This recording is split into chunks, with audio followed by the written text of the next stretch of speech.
दोस्तों, जरा सोचे, यह पेड़ दूसरे पेड़ों की तुलना में इतनी जल्दी आसानी से क्यों गिर गया? ओह, कारण यह है पेड़ का जड़। जी हाँ, इस पेड़ का जड़ मजबूत नहीं था और जड़ अधिक गहराई तक नहीं गया था। इसी तरह से हमारे आत्मिक जीवन की मजबूती जड़ पर निर्भर करती है। आखिर क्या है वो जड़? बाइबल कहती है, जैसे तुमने मसीह यीशु को प्रभु करके ग्रहण कर लिया है, वैसे ही उसी में चलते रहो और उसी में जड़ पकड़ते और बढ़ते जाओ। अब सवाल यह है कि हम कैसे आत्मिक रूप से जड़ पकड़ते या मजबूत होते जाएं? परमेश्वर का वचन पढ़े और मनन करें और फिर उसके अनुसार चले। वैसे बाइबल पढ़ने और उस पर मनन करने से क्या फ़ायदा होता है, या फिर क्वाइट टाइम करने से और क्या क्या फ़ायदा होता है? आपको मालूम है, हम शक्तिशाली होंगे या कमज़ोर, या इस बात पर निर्भर करता है कि हम कितना संतुलित भोजन खाते हैं। ये देखो हवा पहलवान को, लगता है इसने संतुलित आहार नहीं लिया। वाओ, दमदार मसल। तो इस तरह हम कह सकते हैं कि अच्छा आत्मिक भोजन से अच्छी आत्मिक सेहत बनती है। जब हम बाइबल पढ़ते हैं तब हमारा संबंध परमेश्वर के साथ और गहरा होता जाता है। हम और अधिक परमेश्वर को जानने लगते हैं। हम एक योद्धा की तरह शैतान के वारों को रोकते और पलटकर वार भी करने लगते हैं। इसका मतलब यह है, हम विजयी मसीही जीवन जीने लगते हैं। परमेश्वर के वचन के द्वारा हम परमेश्वर की योजनाओं को जानते हैं। वो हमसे बातें करता है और हमें गाइड करता है। जब हम बाइबल की लिखी बातों को पढ़ते, सुनते और उसके अनुसार चलते हैं, तब हम प्रभावशाली होते हैं। मेरा मतलब है, हम दूसरों को प्रभावित करने वाले बन जाते हैं। प्रभु के एक दास ने सच कहा कि हम जितना वचन के नज़दीक होते हैं, उतना पाप हमसे दूर होता है। ये सारी बातें हमारे जीवन में तब होती है जब हम क्वाइट टाइम करते हैं। क्या है यह क्वाइट टाइम? यह एक स्पेशल टाइम है जब हम परमेश्वर के साथ व्यक्तिगत रूप से बिताते हैं। उस स्पेशल टाइम में हम अकेले में बाइबल पढ़ते, उस पर मनन करते हुए प्रार्थना के द्वारा परमेश्वर के साथ संगति करते हैं। अब सवाल यह है कि यह कब करना चाहिए? पता है, यीशु मसीह भोर को सुबह जल्दी उठ जाते थे और जंगली स्थान में जाकर पिता परमेश्वर से बात करते थे। वैसे ही राजा दाऊद भी कभी रात को और कभी भोर को करता था। अब्राहम और इसहाक शाम को मैदान में परमेश्वर से बातें करते थे। तो फिर हमें कब करना चाहिए?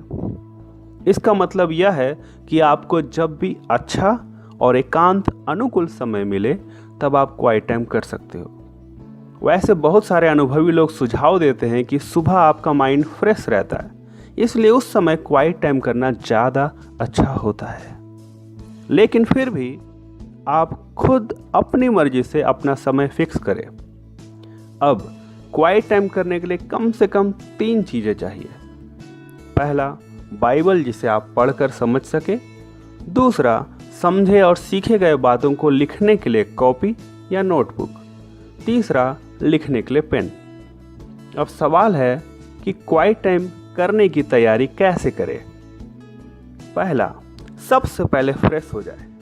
अगर ज़रूरी लगे तो अपना मुंह धो ले, पानी या चाय पी लीजिए।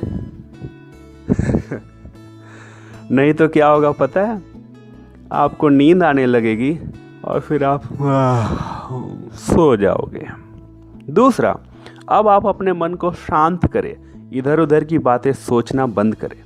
तीसरा, तब नम्र होकर प्रार्थना करें, हे प्रभु, आज मुझसे बातें करें। अब सवाल यह है कि क्वाइट टाइम कैसे करें और कैसे लिखें नोट्स अपने नोटबुक में, और फिर क्वाइट टाइम नोट्स लिखने के बाद क्या करें? दोस्तों, क्या आपको पता है, परमेश्वर मूसा और दाऊद से एक दोस्त की तरह बातचीत करता था। आखिर परमेश्वर के साथ इतना करीबी रिश्ता का क्या रहस्य था? पता है, वो रहस्य है मनन का शांत समय, मतलब क्वाइट टाइम। आज हम लोग सीखेंगे क्वाइट टाइम कैसे करें। आज हम लोग क्वाइट टाइम करना 6 सिंपल स्टेप्स में सीखेंगे, जिसे आपको याद रखने में आसानी होगा। पहला, सेलेक्ट। सबसे पहले बाइबल का कोई एक पुस्तक चुनें। दोस्तों, अगर आप नए विश्वासी हो तो आपके लिए अच्छा होगा यूहन्ना रचित सुसमाचार से शुरू करें। फिर बाद में आप मरकुस या प्रेरितों के काम पढ़ सकते हैं। दूसरा, स्टडी। उस पुस्तक के अध्याय 1 का आयत 1 से पढ़ना आरंभ करें। अब सवाल यह है कि कितना वचन को हर रोज पढ़ना चाहिए। दोस्तों, अच्छा होगा अगर आप 1 अनुच्छेद तक पढ़ें। 1 अनुच्छेद में 5 या 10 वचन हो सकता है, या उससे अधिक भी हो सकता है।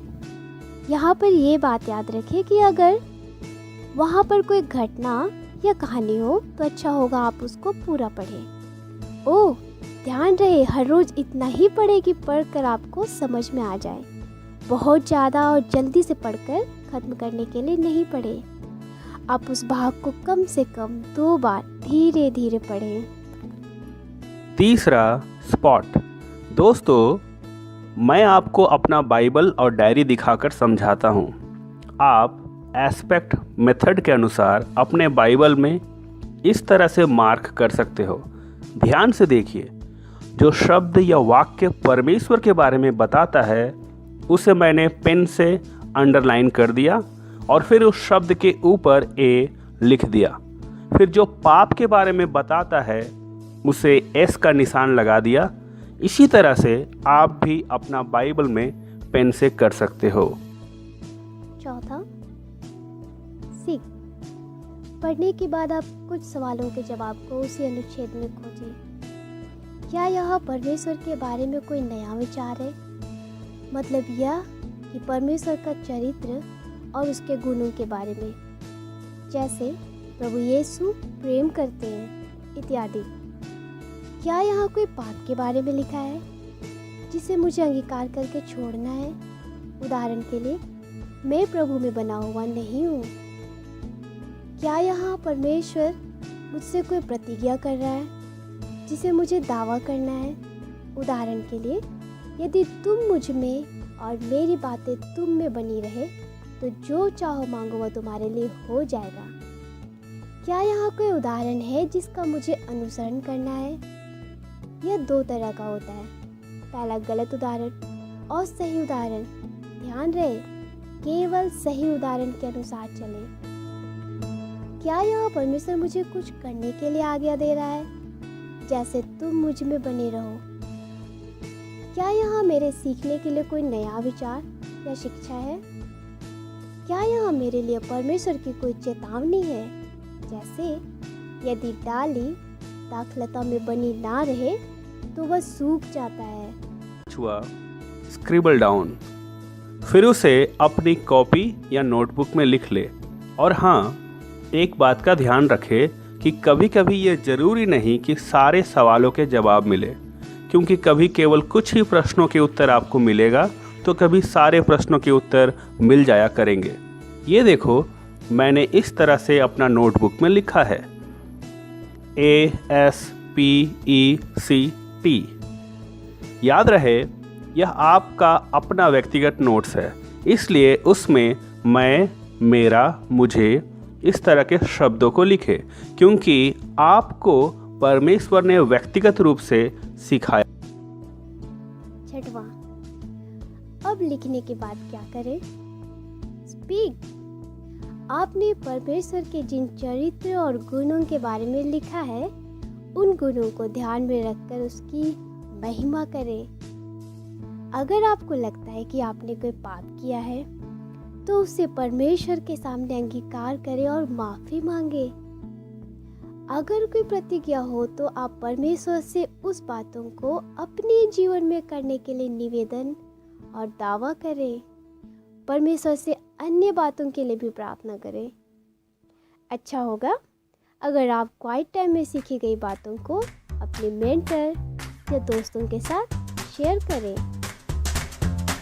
फ्रेंड्स, अगर यह वीडियो आपको अच्छी लगी हो तो आप इस चैनल को सब्सक्राइब कीजिए और दूसरों को भी शेयर करें।